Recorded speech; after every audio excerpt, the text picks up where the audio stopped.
Good afternoon, my awesome friends and followers of the channel. Thank you for your support and sticking with me as we keep moving in the direction of non-bullshittery and calling out the nonsense which is happening in our woke-filled shit-pile society of scum. Yeah, I know. A lot of words there, isn't there? Yeah, there are some good things happening, and I will report on them soon. But the minute, I have to get this shit off my chest whenever, theoretically speaking. So, what's happening then in the UK? Well, loads. Not very good. I know there's charities out there trying their best to help everyone, from pensioners, from heating, from electricity, from pets, from abandoned dogs, abandoned babies, stage 3 cancer, wind farming. Every shit is available these days. There's always a do-gooder out there doing it, but not for the benefit of others.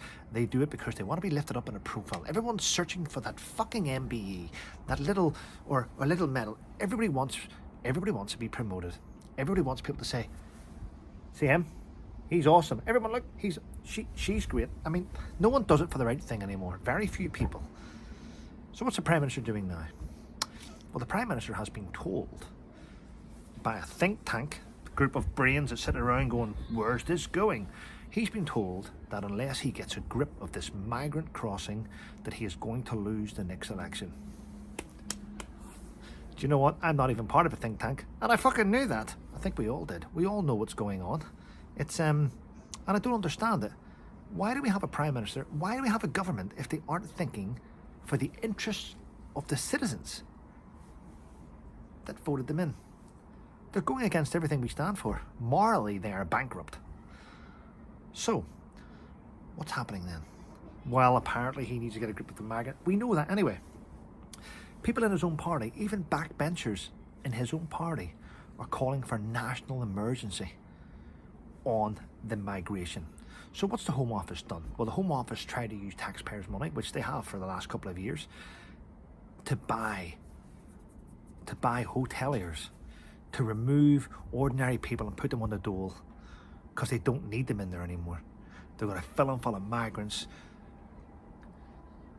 make the people that own hotels that are probably struggling, make them multi-millionaires, and have all those rooms with illegal immigrants in there and people that claim for asylum to be living there as well. False asylum seekers. Now, if you go and you look at The Big Issue, which is a great magazine for homeless, it really is, they've said that it costs £41,000 per head to look after each of these individuals. Now, with 11,000 currently trying to seek asylum and 32,000 currently living in hotels, that's a lot of money. That's over $1 billion, 1.4 billion, I believe. Probably more. That's just me looking at the top of this, looking at things. Now, I could delve into this like a proper investigative journalist, but there's a lot of people out there doing this. So how do we stop it? Well, we get a new government in place, don't we? Now, Nigel Farage has, set out his new blueprint for mass migration, and he has stated that when he gets in power, within 30 days, he will have a mass deportation plan in place. He wants to leave, let me get this right, he wants to leave the European Court of Civil Rights. He wants to leave that. And in doing so, he wants to implement a British Bill of Rights that looks after British citizens first. Now, I tend to agree with that, but this has forced this think tank to tell Keir Starmer that he needs to get a grip. Now, it's quite clear that he has no intention of getting a grip because it's getting worse, it's getting out of control. Now, when I looked at this and I looked at the money involved, it's shocking. We're in the billions.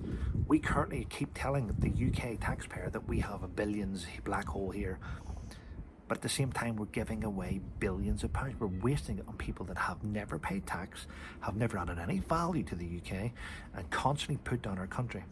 It's only this morning I woke up to see British citizens cutting down with scissors, ripping down as well the St George's flag that had been hoisted up on a lamppost.